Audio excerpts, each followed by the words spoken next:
YouTube updates its creators' website with additional resources. Twitter adds co-host option into Spaces. WhatsApp brings view once disappearing photos and videos to the app. All this and much more coming up in this week's edition of the Connected Church News. Welcome, I am Nachi Lazarus, and this is the show that brings you the top 5 digital and social media news each week in just 5 minutes. Let's get started. Our first big news of this week is from WhatsApp. Last week, WhatsApp announced that they are bringing a new feature called View Once, which is basically a disappearing message for photos and videos that disappears after somebody views it just once. So when you take a photo or a picture, you will see a number 1 with a circle on the right side of your compose window at the bottom. There is a caption, the place to write a caption, right? So there you will see a number 1 circle, and you just click on it and it will become a view once file. So that photo or video, when it goes to your recipient, they will also see that number 1 in that message. So they will know that this is a disappearing view once message, and once they see it, it vanishes. There are many use cases to this. One of the use cases that WhatsApp showcases is passwords. Like if you want to send somebody a password, you can send it for them to view only once and then it disappears. It's end-to-end encrypted, it has privacy features and so on. Our next news is from Facebook. Last week, Facebook announced that they are redesigning and launching their Facebook settings page.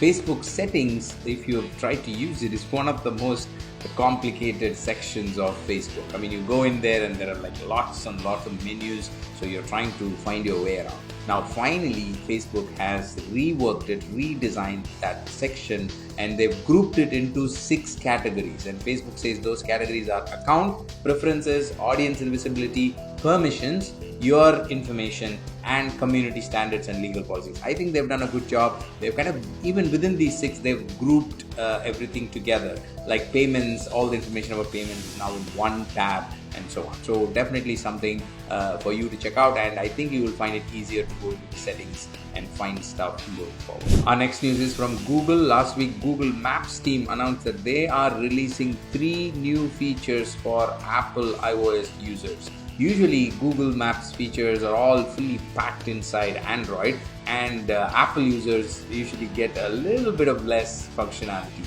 But now Google seems to want to bridge that gap and bring more features into iOS, which is great. And these 3 features are, now you can send your live location using iMessage. So below iMessage, if you see, there are some icons, and one of them, if you choose Google Maps from there, you can send a live location on iMessage when you're chatting with friends. The second feature is widgets, so you can add widgets, which is a popular feature after iOS 14. And also dark mode, which can be especially useful when you're driving at night. Our next big news is from YouTube. Last week, YouTube announced that they are releasing a new redesigned version of YouTube creators website.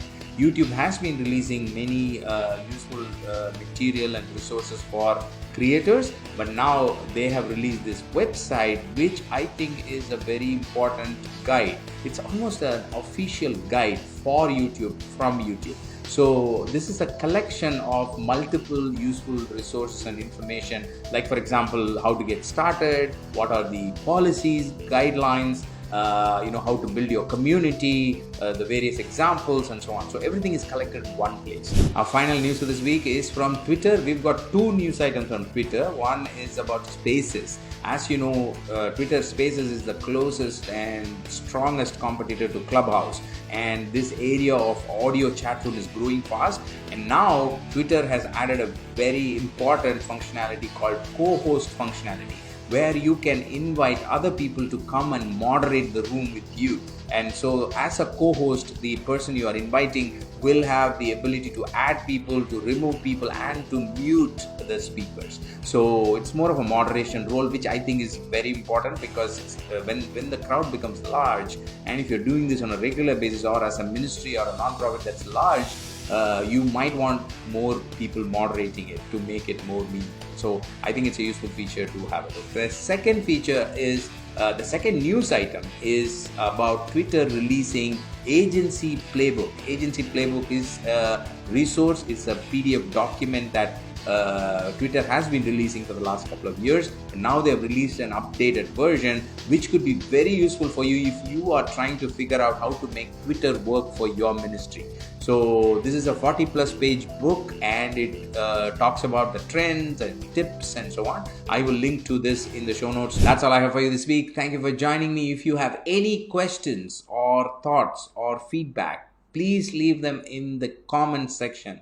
And if it is a question, then we'll make sure we get you the answers. I will see you next week with another set of news items. Until then, you stay connected and stay blessed. God bless you. Bye-bye.